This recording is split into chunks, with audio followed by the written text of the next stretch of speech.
Let's go. So we get a lot more sauce in New York. We pick up Ahmad Sauce Gardner, absolute monster beast of a cornerback from Cincinnati. Um, so far, that's one official mock draft pick perfected, one of one.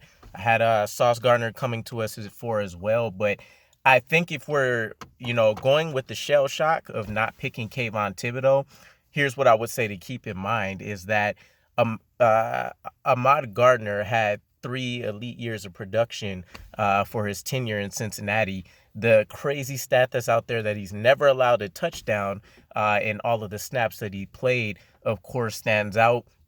And then I think even as a Bleacher Report brought up a very good point that a lot of people brought up, well, who did he play against, right? Who is it that he's locking down? And when you talk about when he gets to the actual final, playoff games and they play off against Alabama, he steps up. He locks down the players that he was supposed to. And that speaks volumes. And you also have to keep in mind, he had absolute, outside of if you want to question who he played with, and then you see it on tape in the playoffs, he has basically zero question marks about him, not from a character standpoint, not a culture standpoint, not performance, not what he can continue to develop and be. And so while it would have been great to probably still have a Kayvon Thibodeau, we're getting absolute elite value here. I don't think maybe they would have went with him if maybe Derek Stingley didn't get picked before. But blue chip elite talent in the cornerback ranks.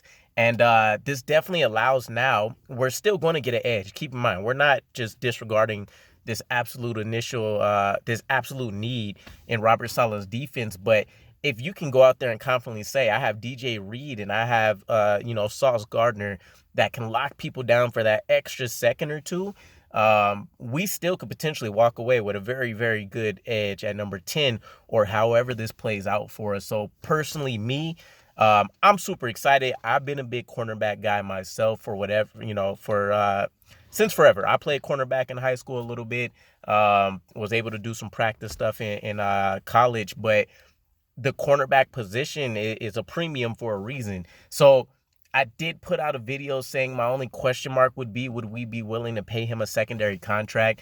I think that just got answered by us making this pick, because you have to imagine that Joe Douglas is thinking ahead. It's not just a short-term envisionment. He's expecting this player to be an all-pro caliber type player.